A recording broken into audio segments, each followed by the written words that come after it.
Narrator. Hello and welcome back to the English Learning Podcast Beginners Series. I'm so happy you're joining us today for a topic that's all about you and your everyday life. Describing your daily routine. Have you ever wondered how to share what a typical day looks like for you, or how to ask someone else about their schedule in English? Sometimes it feels like just a list of actions, but truly, it's a way to open up about your lifestyle, your habits, and even your priorities. Today we're going beyond simply listing activities.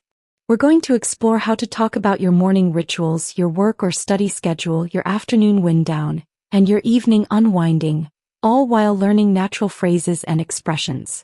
Understanding how to describe your routine effectively isn't just useful for casual chats. It helps you organize your thoughts in English, practice essential time expressions, and share a part of your personal story. It can also help you understand and compare different lifestyles and cultural norms. You'll hear a natural and engaging conversation between two friends, Amelia and Noah, as they catch up and discuss their typical weekdays and weekends. Listen closely as they share their own experiences, introduce useful vocabulary, and ask each other about their daily habits. By the end of their chat, you'll not only have enhanced your listening comprehension but also gained a wealth of practical vocabulary and phrases to confidently talk about your own daily routine. So settle in, listen attentively, and let's explore the rhythm of daily life together. Amelia: Hey Noah. It's been ages. How have things been? I feel like we haven't properly caught up in forever. Noah: Amelia. Great to see you too. Things are good, just keeping busy, you know. Life feels like a perpetual cycle of routine sometimes. How about you? Are you still on that incredibly early morning schedule? I remember you used to be quite the early riser. Amelia laughs. Oh, absolutely, Noah. I'm definitely an early riser. My alarm usually goes off at 6 a.m. sharp every weekday. It's a habit I've really cultivated over the years. I find that getting up early gives me such a head start on the day. It's my quiet time before the world gets too busy. What about you? Are you more of a morning person or a night owl these days? I recall you used to prefer staying up late. Noah: I used to be a complete night owl, burning the midnight oil quite often, but lately I've been trying to shift that habit. I wouldn't say I'm an early riser yet, but I aim to wake up around 7:30 a.m. now. It's a big change for me and I'm still adjusting. So after your alarm goes off at 6 a.m., what's the very first thing you do? Do you jump straight out of bed with boundless energy? Amelia: Not quite. My very first step is often to hit the snooze button once, just for 5 more minutes of peace and a little extra dream time. Then I usually get out of bed, stretch a bit, and head straight to the kitchen. I always make myself a cup of herbal tea. It's a non-negotiable part of my morning ritual. After that, I'll briefly check my phone for any urgent messages, but I try not to get sucked into emails or social media too early. Can really hijack my focus. What about your mornings once you're up? Do you have any specific routines you stick to? Noah: That sounds so calm and intentional. My mornings are a bit more chaotic, especially with getting ready for work. Once I'm up, I usually take a quick shower to wake myself up properly. It's like hitting a reset button. Then I quickly get dressed and quickly grab a bite to eat. Usually just toast or cereal. I often listen to a news podcast while I'm eating to catch up on what's happening in the world. Usually something about current events or a quick summary of the day's headlines. I try to be out the door by 8:30 a.m. Do you have breakfast at home or do you grab something on the go, perhaps from a coffee shop? Amelia: Oh, I definitely eat breakfast at home. It's the most important meal of the day for me. I usually have a bowl of oatmeal with fruit and a bit more tea. I like to sit down and enjoy it quietly, sometimes just looking out the window. After breakfast, I usually spend about 20 minutes doing some light stretching or yoga to get my body moving. It really helps me feel energized and limber for the day ahead. Then it's time to get ready for work. How do you usually get to work, Noah? Do you commute by public transport or do you drive? What's your typical commute like?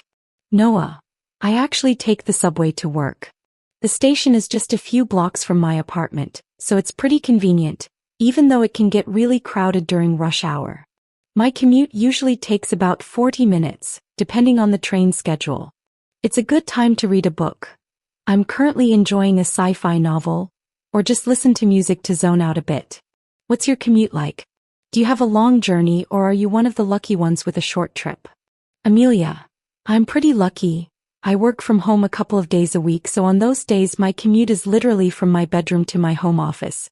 It's incredibly convenient, saves me time and money. On the days I go into the office, I take the bus, which usually takes about 30 minutes. It's not too bad, and I often use that time to plan out my day or listen to an audiobook. So, what does your typical workday look like once you get to the office? What does your workday usually entail? Noah: Well, my workday usually starts at 9 a.m. The first thing I do is check my emails, and then I prioritize my tasks for the day, figuring out what's most urgent. I have a lot of meetings, so a good portion of my morning is spent attending team meetings and collaborating with colleagues on various projects. We often bounce ideas off each other.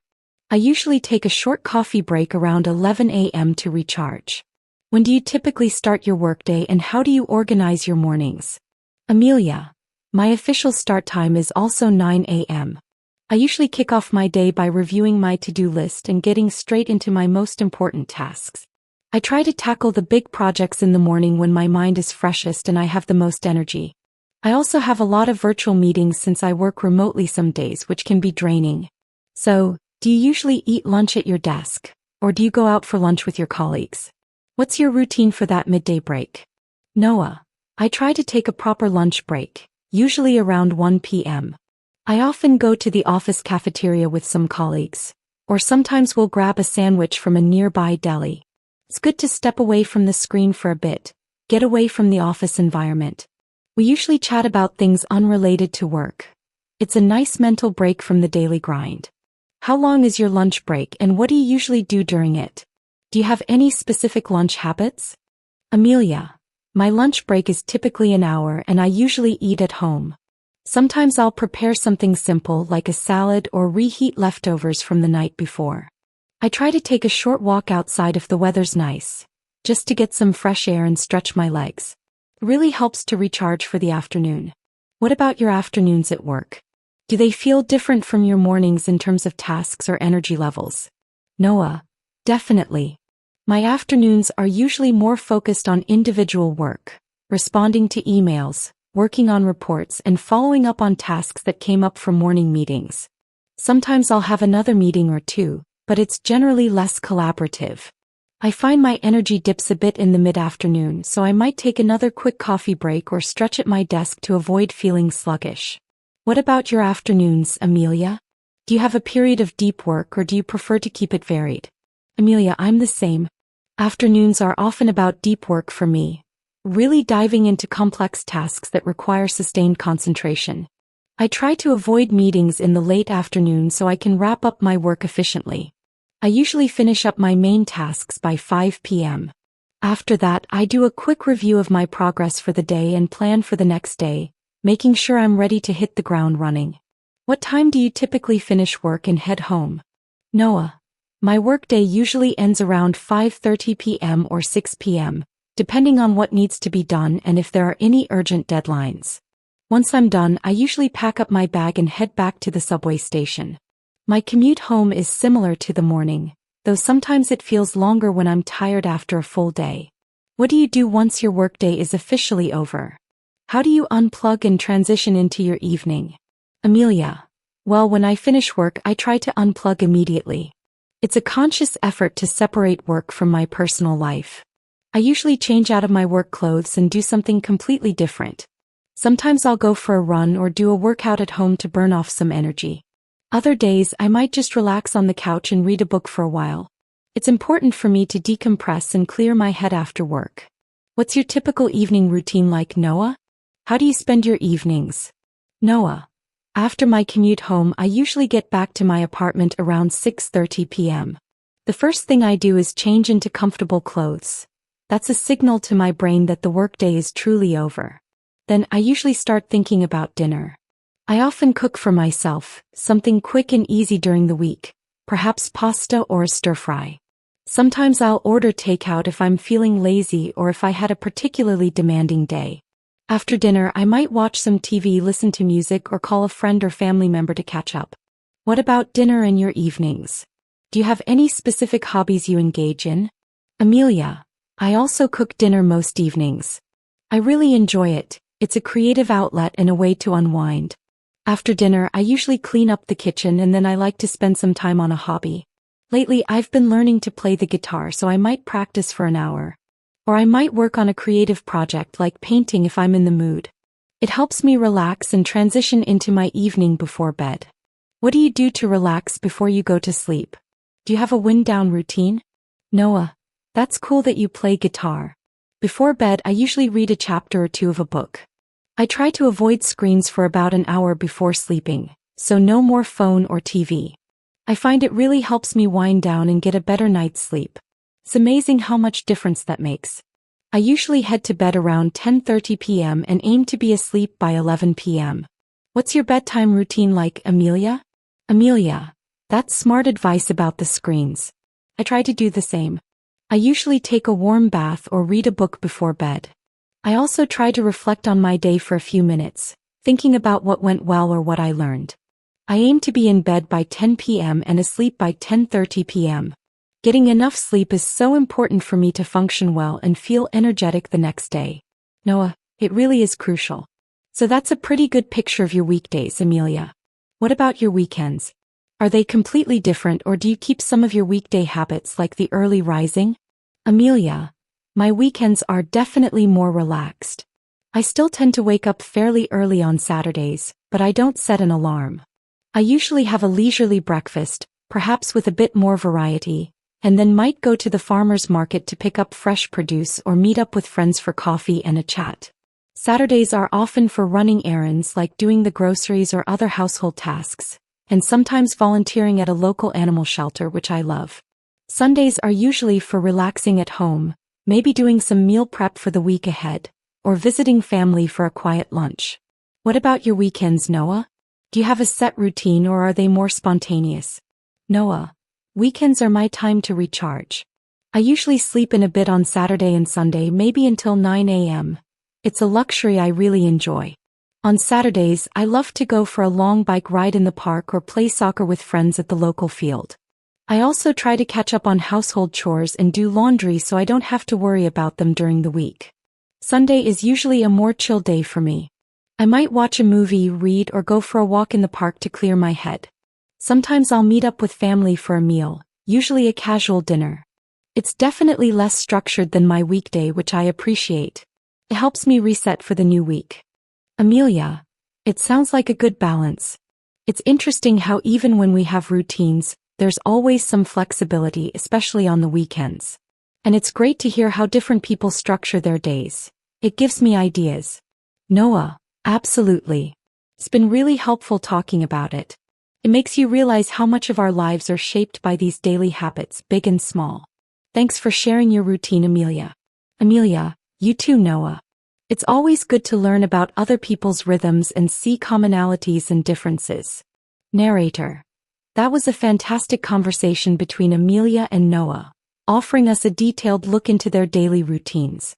They shared so many practical phrases and insights, from early morning habits to evening relaxation. Now let's quickly recap some of the key vocabulary and phrases they used. As you listen, think about how you might incorporate these into your own descriptions of your daily routine. Key vocabulary and phrases recap.